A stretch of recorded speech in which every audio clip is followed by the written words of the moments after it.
ಸ್ನೇಹಿತರೆ, ಮೀಡಿಯಾ ಮಾಸ್ಟರ್ಸ್ಗೆ ಸ್ವಾಗತ ಸುಸ್ವಾಗತ. ಗೆಳೆಯರೆ, ಆಗಸ್ಟ್ 14ನೇ ತಾರೀಕು ಜಮ್ಮು ಕಾಶ್ಮೀರದ ಕಿಶ್ತ್ವಾರದಲ್ಲಿ ಘೋರ ದುರಂತ ಸಂಭವಿಸಿದೆ. ಇತ್ತೀಚೆಗಷ್ಟೇ ಧಾರಾಲಿಯಲ್ಲಿ 40 ಮಂದಿಯನ್ನ ಬಲಿ ತಗೊಂಡಿದ್ದ ಮೇಘ ಸ್ಫೋಟ ಈಗ ಕಿಶ್ತ್ವಾರದಲ್ಲಿ ಕೂಡ ರುದ್ರ ನರ್ತನವನ್ನು ಮೆರೆದಿದೆ. ಅಲ್ಲಿ ಇದುವರೆಗೆ 45 ಮಂದಿ ಬಲಿಯಾಗಿದ್ದು 100ಕ್ಕೂ ಅಧಿಕ ಮಂದಿ ಗಾಯಗೊಂಡಿದ್ದಾರೆ. ಮಚಲಿ ಮಾತೆಯನ್ನ ನೋಡೋದಿಕ್ಕೆ ಹೋದವರು ಸಾಕಷ್ಟು ಜನ ಆ ತಾಯಿಯ ಪಾದಗಳನ್ನ ಸೇರ್ಬಿಟ್ಟಿದ್ದಾರೆ. ಹಾಗಾದ್ರೆ ಹಿಮಾಲಯ ಯಾಕಿಷ್ಟು ಅಪಾಯಕಾರಿ ಆಗ್ತಾ ಇದೆ? ಇಷ್ಟೊಂದು ಪ್ರಮಾಣದಲ್ಲಿ ಒಂದರ ಹಿಂದೊಂದರಂತೆ ಯಾಕಿಷ್ಟು ಸಮಸ್ಯೆಗಳು ಕಾಡ್ತಾ ಇವೆ? ಈ ಮೇಘ ಸ್ಫೋಟಗಳಿಗೆ ಕಾರಣ ಆಗ್ತಾ ಇರೋ ಅಂಶಗಳೇನು ಅನ್ನೋದ್ರ ಬಗ್ಗೆ ಒಂದಷ್ಟು ಮಾಹಿತಿಯನ್ನ ನಾವಿಲ್ಲಿ ನೋಡೋಣ.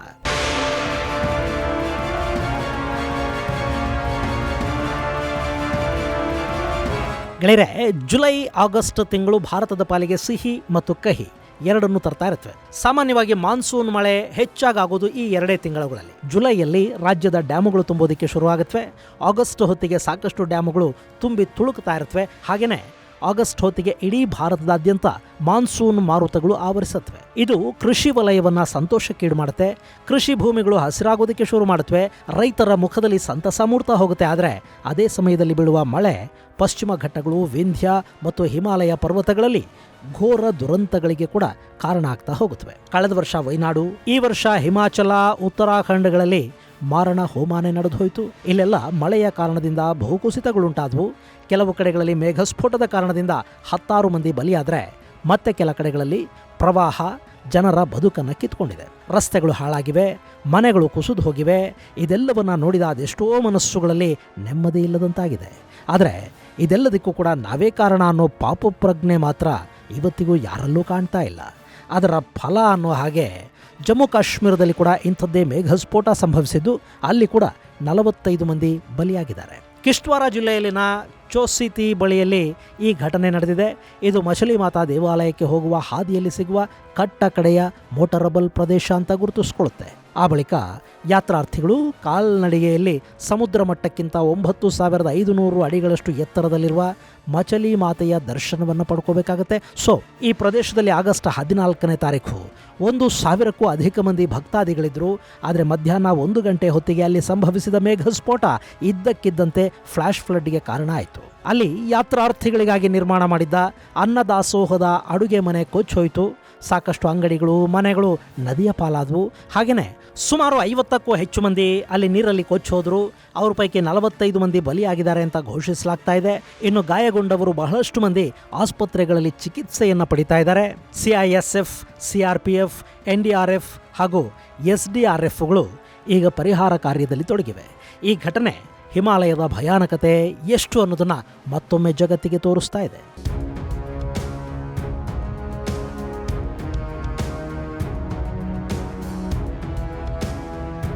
ಗೆಳೆಯರೆ, ಹಿಮಾಲಯ ಯಾಕಿಷ್ಟು ಭಯಾನಕ? ಅಲ್ಲಿ ಸಂಭವಿಸುವ ಒಂದೊಂದು ಘಟನೆ ಕೂಡ ಇಷ್ಟೊಂದು ಮಂದಿಯ ಪ್ರಾಣವನ್ನು ತೆಗಿತಿದೆಯಲ್ಲ ಅಂತ ಅನ್ನಿಸಬಹುದು. ಆದರೆ ಇದೆಲ್ಲದಕ್ಕೆ ಕಾರಣ ಆಗ್ತಾ ಇರೋದು ಹಿಮಾಲಯದಲ್ಲಿ ಬದಲಾಗ್ತಾ ಇರುವ ಹವಾಮಾನ. ಸಾಮಾನ್ಯವಾಗಿ ಮಾನ್ಸೂನ್ ಮಾರುತಗಳ ಸಮಯದಲ್ಲಿ ಗಾಳಿ ಹಿಮಾಲಯದ ಕಡೆಗೆ ಬೀಸ್ತಾ ಇರತ್ತೆ. ಆ ಹಿಮಾಲಯ ಪರ್ವತಗಳು ತುಂಬಾನೇ ಎತ್ತರ ಇರೋದ್ರಿಂದ ಮೋಡಗಳು ಆ ಪರ್ವತಗಳನ್ನು ದಾಟಿ ಟಿಬೆಟ್ ಕಡೆಗೆ ಹೋಗೋದಕ್ಕೆ ಸಾಧ್ಯ ಆಗೋದಿಲ್ಲ. ಹೀಗಾಗಿ ಹಿಮಾಲಯದ ದಕ್ಷಿಣ ಭಾಗದಲ್ಲಿ ಭಾರಿ ಪ್ರಮಾಣದ ಮಳೆ ಆಗತ್ತೆ. ಈ ಮಳೆನೇ ಇವತ್ತು ಭಾರತದ ಜೀವನದಿಗಳು ಮೈದುಂಬೋದಕ್ಕೆ ಕಾರಣ ಆಗ್ತಾ ಇರೋದು. ಹೀಗೆ ಸಾಮಾನ್ಯವಾಗಿ ಬೀಳುವ ಮಳೆಯಿಂದ ಸಮಸ್ಯೆಗಳೇನು ಹೆಚ್ಚಾಗೋದಿಲ್ಲ. ಆದರೆ ಒಮ್ಮೊಮ್ಮೆ ಹಿಮಾಲಯದ ತಪ್ಪಲಲ್ಲಿ ಇದ್ದಕ್ಕಿದ್ದಂತೆ ಭಾರೀ ಪ್ರಮಾಣದಲ್ಲಿ ಮೋಡಗಳು ದಟ್ಟೈಸತ್ವೆ. ಕೆಲವೇ ಕ್ಷಣಗಳಲ್ಲಿ ಅವು ಬಾಯ್ದೆರೆದು ಭೂಮಿಯ ಮೇಲೆ ನೀರನ್ನು ಸುರಿಸೋದಕ್ಕೆ ಶುರು ಮಾಡುತ್ತವೆ. ಹೀಗೆ ಕೆಲವೇ ನಿಮಿಷಗಳಲ್ಲಾಗುವ ಭಾರೀ ಮಳೆಯನ್ನು ತಡೆಯುವ ಶಕ್ತಿ ಹಿಮಾಲಯಕ್ಕೂ ಇಲ್ಲ. ಹೀಗಾಗಿ ಹಿಮಾಲಯದ ಮೇಲಿರೋ ಕಲ್ಲು ಬಂಡೆಗಳ ಸಮೇತ ಎಲ್ಲವೂ ನದಿ ಪಾತ್ರವನ್ನು ಸೇರ್ತಾ ಹೋಗುತ್ತೆ. ಆ ಸಂದರ್ಭದಲ್ಲಿ ಅಲ್ಲಿ ಜನ ಇದ್ರೆ ಅವರನ್ನು ಕೂಡ ಕೊಚ್ಚಿಕೊಂಡು ನೀರು, ಕೆಸರು, ದೊಡ್ಡ ದೊಡ್ಡ ಬಂಡೆಗಳ ಸಮೇತ ಹರಿದು ಹೋಗೋದಕ್ಕೆ ಶುರು ಮಾಡುತ್ತೆ. ಇನ್ನು ಇತ್ತೀಚಿನ ವರ್ಷಗಳಲ್ಲಿ ಹಿಮಾಲಯ ಅತಿ ಹೆಚ್ಚು ಪ್ರಮಾಣದಲ್ಲಿ ಮೇಘಸ್ಫೋಟಗಳನ್ನು ಕಾಣ್ತಾ ಇದೆ. ಅದಕ್ಕೆ ಕಾರಣಗಳು ಕೂಡ ಸಾಕಷ್ಟಿವೆ. ಅದರಲ್ಲಿ ಕೆಲವನ್ನು ನಾವು ನೋಡೋದಾದ್ರೆ, ಮೊದಲಿಗೆ ನಮ್ಮ ಕಣ್ಣಿಗೆ ಬೀಳೋದು ವಾತಾವರಣದಲ್ಲಿ ಹೆಚ್ಚಾಗ್ತಾ ಇರುವ ತೇವಾಂಶ. ಸಾಮಾನ್ಯವಾಗಿ ಹಿಮಾಲಯ ಪರ್ವತಗಳ ಬಳಿಯಲ್ಲಿ ಮಾನ್ಸೂನ್ ಸಂದರ್ಭದಲ್ಲಿ ಮೊದಲಿಗೆ ಹೆಚ್ಚಿನ ಬಿಸಿ ಇರುತ್ತೆ. ಆ ಬಳಿಕ ಮಾನ್ಸೂನ್ ಮಾರುತಗಳಲ್ಲಿ ಪ್ರವೇಶ ಪಡೆದ ಮೇಲೆ ಆ ಗಾಳಿಯಲ್ಲಿ ಭಾರಿ ಪ್ರಮಾಣದ ತೇವಾಂಶ ಶುರುವಾಗುತ್ತೆ. ಆ ತೇವಾಂಶ ಮೋಡವಾಗಿ ಬದಲಾಗಿ ಮುಂದಕ್ಕೆ ಚಲಿಸೋದಕ್ಕೆ ಶುರು ಮಾಡುತ್ತೆ. ಒಂದು ಹಂತದಲ್ಲಿ ಮೇಘಗಳು ಮುಂದಕ್ಕೆ ಹೋಗೋದಕ್ಕೆ ಇನ್ನು ಅವಕಾಶನೇ ಇಲ್ಲ ಅಂದಾಗ ಅವಲ್ಲಿ ಸ್ಫೋಟಗೊಳ್ಳುತ್ತವೆ. ಅಂದರೆ ಏಕಾಏಕಿ ತಮ್ಮಲ್ಲಿನ ಅಷ್ಟೂ ನೀರನ್ನು ಹೊರಹಾಕಿ ಹಗುರಗೊಳ್ಳೋದಕ್ಕೆ ಬಯಸತ್ವೆ. ಆಗ ಸಂಭವಿಸೋದೇ ಮೇಘಸ್ಫೋಟ. ಇನ್ನು ಎರಡನೇದಾಗಿ ಬದಲಾಗ್ತಾ ಇರೋ ಹವಾಮಾನ. ಇತ್ತೀಚೆಗೆ ಪ್ರೊಡಿಕ್ಟ್ ಮಾಡೋದಕ್ಕೆ ಕೂಡ ಸಾಧ್ಯವಾಗದ ಹಾಗೆ ಹವಾಮಾನ ಬದಲಾಗ್ತಾ ಇದೆ. ಹೆಚ್ಚಾಗ್ತಾ ಇರೋ ಜಾಗತಿಕ ತಾಪಮಾನದ ಕಾರಣದಿಂದ ಸಮುದ್ರದ ಮೇಲ್ಮೈ ಕೂಡ ಹೆಚ್ಚು ಬಿಸಿಯಾಗ್ತಾ ಇದೆ. ಹೀಗಾಗಿ ಯಾವ ಕ್ಷಣದಲ್ಲಿ ಚಂಡಮಾರುತಗಳು ಸೃಷ್ಟಿಯಾಗುತ್ತವೋ, ಯಾವಾಗ ಬಿರುಬೇಸಿಗೆಯ ಅನುಭವ ಆಗುತ್ತೋ ಅನ್ನೋದನ್ನ ಹೇಳೋದು ಕೂಡ ಕಷ್ಟ. ಈ ಹವಾಮಾನ ಬದಲಾವಣೆ ಹಿಮಾಲಯದ ಮೇಲೂ ಪರಿಣಾಮವನ್ನು ಬೀರ್ತಾ ಇದೆ. ಅಲ್ಲಿನ ಮೇಘಸ್ಫೋಟಗಳಿಗೆ ಕೂಡ ಇದು ಒಂದು ಕಾರಣ ಅಂತ ಸಂಶೋಧಕರು ಹೇಳ್ತಾ ಇದ್ದಾರೆ. ಹಾಗೆ ಇಲ್ಲಿ ಮತ್ತೊಂದು ಕಾರಣವನ್ನು ನಾವು ನೋಡೋದಾದರೆ, ಈ ರೀತಿಯ ಮೇಘಸ್ಫೋಟಗಳುಂಟಾದ ಸಂದರ್ಭದಲ್ಲಿ ಹೆಚ್ಚಿನ ಪ್ರಮಾಣದಲ್ಲಿ ಹಿಮ ಕೂಡ ಕರಗೋದಕ್ಕೆ ಶುರುವಾಗುತ್ತೆ. ಆಗ ಮಳೆ ನೀರು ಹಾಗೂ ಹಿಮ ಕರಗುವಿಕೆಯ ಕಾರಣದಿಂದ ಸೇರುವ ನೀರು ಒಟ್ಟಾಗೋದ್ರಿಂದ ಅಲ್ಲಿನ ನದಿಗಳಲ್ಲಿ ನೀರಿನ ಮಟ್ಟ ಕೆಲವೇ ಕ್ಷಣಗಳಲ್ಲಿ ಹೆಚ್ಚಾಗ್ತಾ ಹೋಗುತ್ತೆ. ಇದು ಕೂಡ ಭೂಕುಸಿತ, ಫ್ಲಾಶ್ ಫ್ಲಡ್ಗಳಿಗೆ ಕಾರಣ ಆಗುತ್ತೆ ಅಂತ ಹೇಳ್ತಾರೆ. ಇಲ್ಲಿ ಇತ್ತೀಚೆಗೆ ಧರಾಲಿಯಲ್ಲಿ ನಡೆದ ಫ್ಲಾಶ್ ಫ್ಲಡ್ನ ಬಗ್ಗೆ ಸಂಶೋಧನೆಯನ್ನು ಕೈಗೊಂಡಿರುವ Indian institute of remote sensing, ISRO ಹಾಗೂ ಉತ್ತರಾಖಂಡನ ಡಿಸಾಸ್ಟರ್ ಮ್ಯಾನೇಜ್ಮೆಂಟ್ ಸಂಸ್ಥೆಗಳಿಗೆ ಒಂದು ಮಹತ್ವದ ಮಾಹಿತಿ ಕೂಡ ಸಿಕ್ಕಿದೆ. ಮಳೆಗಾಲದಲ್ಲಿ ಜೀವನದಿಗಳ ಕಾರಣದಿಂದ ಹಿಮ ಕರಗುವಿಕೆಯ ಪ್ರಮಾಣ ಹೆಚ್ಚಾಗ್ತಾ ಇದೆಯಂತೆ. ಉದಾಹರಣೆಗೆ ಭಾಗೀರಥಿ ನದಿ ಪ್ರತಿ ವರ್ಷ ತನ್ನ ವ್ಯಾಪ್ತಿಯಲ್ಲಿನ ಹಿಮದ ಪೈಕಿ 0.22% ಕರಗಿಸ್ತಾ ಇದೆ. ಹಾಗೆಯೇ ಮಂದಾಕಿನಿ ನದಿಯ ಪಾತ್ರದ ಹಿಮ 0.7% ಕರಗ್ತಾ ಇದೆ. ರಿಷಿಗಂಗಾ ನದಿ ಪಾತ್ರದಲ್ಲಿನ ಹಿಮ ಕೂಡ 0.11% ಕಡಿಮೆ ಆಗ್ತಾ ಇದೆ. ಇದು ಸ್ಯಾಟಲೈಟ್ ಇಮೇಜ್ಗಳಿಂದ ಗೊತ್ತಾಗ್ತಾ ಇದ್ದು, ಮಳೆಗಾಲದಲ್ಲಿ ಹಿಮ ಸರೋವರಗಳ ಸ್ಫೋಟ ಕೂಡ ಹೆಚ್ಚಾಗ್ತಾ ಹೋಗ್ತಾ ಇದೆ.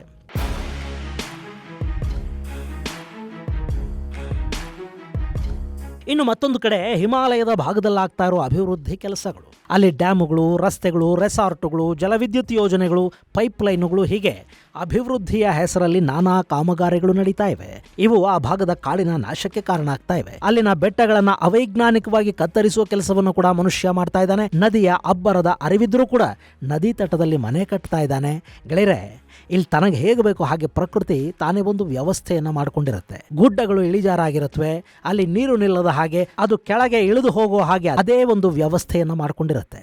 ಕಾಡು, ಮರಗಳು, ಹುಲ್ಲುಗಾವುಗಳು ಇವು ಮಣ್ಣು ಕೊಚ್ಚಿ ಹೋಗದ ಹಾಗೆ, ಭೂಕುಸಿತಗಳು ಉಂಟಾಗದ ಹಾಗೆ ಪ್ರಕೃತಿ ತನಗೆ ತಾನೇ ಮಾಡಿಕೊಂಡ ಒಂದು ವ್ಯವಸ್ಥೆ.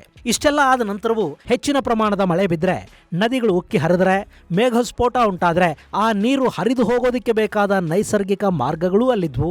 ಅದೆಲ್ಲವನ್ನ ನಿಸರ್ಗನೇ ಮಾಡಿಕೊಂಡಿತ್ತು. ಆದರೆ ನಾವಲ್ಲಿಗೆ ಹೋದ್ವಿ, ನೀರು ಹರಿಯುವ ದಾರಿಗಳನ್ನ ಮುಚ್ಚಿದ್ವಿ, ರಸ್ತೆಗೆ, ಪೈಪ್ಲೈನಿಗೆ ಬೆಟ್ಟಗಳನ್ನು ಕೊಚ್ಚಿದ್ವಿ, ನೆಲದಾಳದಲ್ಲಿ ಟನಲ್ಗಳನ್ನು ನಿರ್ಮಾಣ ಮಾಡೋದಕ್ಕೆ ಮಣ್ಣು ಸಡಿಲ ಮಾಡಿದ್ವಿ, ಕಾಡುಗಳನ್ನು ಕಡಿದ್ವಿ, ಹೈಡ್ರೋ ಎಲೆಕ್ಟ್ರಿಕ್ ಪವರ್ ಪ್ಲಾಂಟ್ಗಳನ್ನು ನಿರ್ಮಾಣ ಮಾಡೋದಕ್ಕೆ ಹೋದ್ವಿ.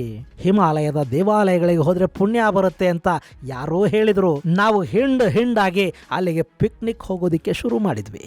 ಗೆಳೆಯರೆ, ನಿಮಗೆ ಗೊತ್ತಿಲ್ಲ ಅನ್ಸುತ್ತೆ, ನಮ್ಮಲ್ಲಿ ಕೆಲ ದೇವಾಲಯಗಳನ್ನು ಕೆಲವರಿಗೆ ಮಾತ್ರ ಅಂತ ಹೇಳೋದು, ದೇವಾಲಯಗಳಿಗೆ ಎಲ್ಲರೂ ಹೋಗದ ಹಾಗೆ ನಿರ್ಬಂಧಗಳನ್ನು ವಿಧಿಸೋದರ ಹಿಂದೆ ಕೂಡ ಸಾಕಷ್ಟು ವೈಜ್ಞಾನಿಕ ಕಾರಣಗಳಿವೆ.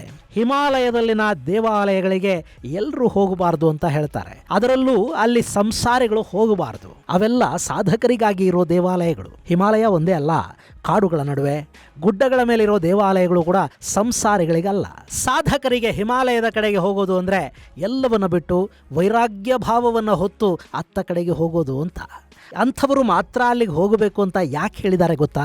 ಅಲ್ಲಿಗೆ ಸಾಧಕರು ಹೋದರೆ ಅವರಿಗೆ ಯಾವ ಆಧುನಿಕ ವ್ಯವಸ್ಥೆಗಳ ಅಗತ್ಯನೂ ಇರೋದಿಲ್ಲ. ಆದರೆ ನಾವು ಸಂಸಾರಿಗಳು ಹಾಗಲ್ಲ.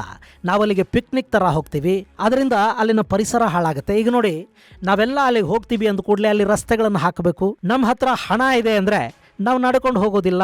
ಸೊ ಹೆಲಿಪ್ಯಾಡ್ಗಳು ಬೇಕಾಗತ್ವೆ.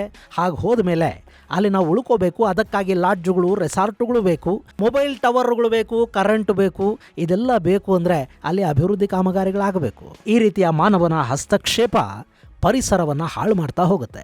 ಅದು ಹಿಮಾಲಯ ಇರಬಹುದು, ಶಬರಿಮಲೆ ಇರಬಹುದು, ಅಥವಾ ನಮ್ಮ ಪಶ್ಚಿಮ ಘಟ್ಟದ ಕಾಡುಗಳೇ ಇರಬಹುದು. ಎಲ್ಲಿ ಮನುಷ್ಯನ ನೆರಳು ಹೆಚ್ಚು ಬೀಳುತ್ತೋ ಅದೆಲ್ಲ ಹಾಳಾಗೋದಕ್ಕೆ ಶುರುವಾಗ್ತಾ ಹೋಗುತ್ತೆ. ಪಶ್ಚಿಮ ಘಟ್ಟಗಳಲ್ಲಿ ಕೇವಲ ಹಳ್ಳಿಗಳು ಮಾತ್ರ ಇದ್ದಾಗ ಅಲ್ಲಿ ಹೆಚ್ಚು ಸಮಸ್ಯೆ ಇರಲಿಲ್ಲ. ಆದರೆ ಆ ಹಳ್ಳಿಗಳು ನಗರಗಳಾದವು. ಆನಂತರ ಪ್ರವಾಸಿ ಡೆಸ್ಟಿನೇಷನ್ಗಳಾದವು. ಅದ್ಭುತವಾದ ರೆಸಾರ್ಟುಗಳು, ಹೋಮ್ ಸ್ಟೇಗಳು ತಲೆ ಎತ್ತಿದ್ವು. ಕಾಡು ಕಡಿತಾ ಇದ್ದಾರೆ ಅಂತ ಅನ್ನಿಸಿದಾಗ ಅದನ್ನು ಬ್ಯಾಲೆನ್ಸ್ ಮಾಡೋದಕ್ಕೆ ನಮ್ಮ ಫಾರೆಸ್ಟ್ ಡಿಪಾರ್ಟ್ಮೆಂಟಿನ ಬುದ್ಧಿವಂತರು ಬಂದರು. ಫಂಡ್ ಬಂತು, ಖರ್ಚು ಮಾಡಬೇಕಿತ್ತು. ಸೊ ಅವರು ಹುಲ್ಲುಗಾವಲುಗಳಿದ್ದ ಕಡೆ ವೃಕ್ಷಾಭಿಯಾನ ಶುರು ಮಾಡಿದರು. ಹುಲ್ಲುಗಾವಲು ನೀರು ಸರಾಗವಾಗಿ ಹರಿದು ಹೋಗೋದಕ್ಕೆ, ಮಣ್ಣು ಕೊಚ್ಚಿ ಹೋಗದ ಹಾಗೆ ಕಾಪಾಡೋದಕ್ಕೆ ಪ್ರಕೃತಿ ಮಾಡಿಕೊಂಡ ಕವಚ. ಅಲ್ಲಿ ಮರಗಳನ್ನು ನೆಟ್ಟರೆ ನೀರು ನೆಲದ ಒಳಗೆ ಬಸಿಯೋದಕ್ಕೆ ಶುರುವಾಗಿ ನೆಲ ಸಡಿಲಾಗಿ ಮಣ್ಣು ಕುಸಿಯೋದಕ್ಕೆ ಶುರುವಾಗತ್ತೆ. ನಮ್ಮ ಕೊಡಗಿನ ಗುಡ್ಡ ಕುಸಿತದ ಹಿಂದಿನ ಕಾರಣವೇ ಇದು. ಗೆಳೆಯರೆ, ಅಭಿವೃದ್ಧಿ ಅನ್ನೋದು ನಮಗೆ ಬೇಕು ನಿಜ, ಆದರೆ ಅಭಿವೃದ್ಧಿ ಪ್ರಕೃತಿಗೆ ಪೂರಕವಾಗಿರಬೇಕು, ಪ್ರಕೃತಿಯನ್ನು ನಾಶ ಮಾಡೋ ಹಾಗಿರಬಾರ್ದು. ಇದನ್ನು ಹಿಮಾಲಯದಲ್ಲಿನ ಜನ ಅರ್ಥ ಮಾಡ್ಕೋಬೇಕು, ಪಶ್ಚಿಮ ಘಟ್ಟಗಳ ಜನ ಅರ್ಥ ಮಾಡ್ಕೋಬೇಕು. ಆಗಷ್ಟೇ ಪ್ರಕೃತಿಯ ನಡುವೆ ನಾವು ಸೇಫ್ ಆಗಿರೋದಕ್ಕೆ ಸಾಧ್ಯ ಆಗೋದು. ಸದ್ಯಕ್ಕೆ ಜಮ್ಮು ಕಾಶ್ಮೀರದಲ್ಲಿ ಪರಿಹಾರ ಕಾಮಗಾರಿಗಳು ನಡೀತಾ ಇವೆ. ಅಲ್ಲಿ ಮಣ್ಣಲ್ಲಿ ಸಿಕ್ಕಿಬಿದ್ದವರು ಯಾರಾದರೂ ಜೀವಂತವಾಗಿ ಉಳಿದಿದ್ದಾರಾ ಅನ್ನೋದನ್ನ ಪತ್ತೆ ಮಾಡಲಾಗ್ತಾ ಇದೆ. ಕೇಂದ್ರ ಮತ್ತು ರಾಜ್ಯ ಸರ್ಕಾರಗಳು ಅವಶ್ಯಕ ಕ್ರಮಗಳಲ್ಲಿ ಕೈಗೊಂಡಿವೆ. ಆದಷ್ಟು ಬೇಗ ಅಲ್ಲಿನ ಪರಿಹಾರ ಕಾಮಗಾರಿಗಳು ಮುಗಿಯಲಿ, ಇನ್ನಾದರೂ ಮನುಷ್ಯ ಅಪಾಯದ ನೆಲೆಗಳಿಂದ ಹೊರಬರಲಿ ಅಂತ ಆಶಿಸ್ತಾ ಈ ಮಾಹಿತಿಯನ್ನು ಮುಗಿಸ್ತೀನಿ. ಮುಂದಿನ ಸಂಚಿಕೆಯಲ್ಲಿ ಮತ್ತಷ್ಟು ವಿಶೇಷಗಳ ಜೊತೆ ಮತ್ತೆ ಭೇಟಿಯಾಗೋಣ. ಅಲ್ಲಿವರೆಗೆ ಜೈ ಹಿಂದ್, ಜೈ ಕರ್ನಾಟಕ.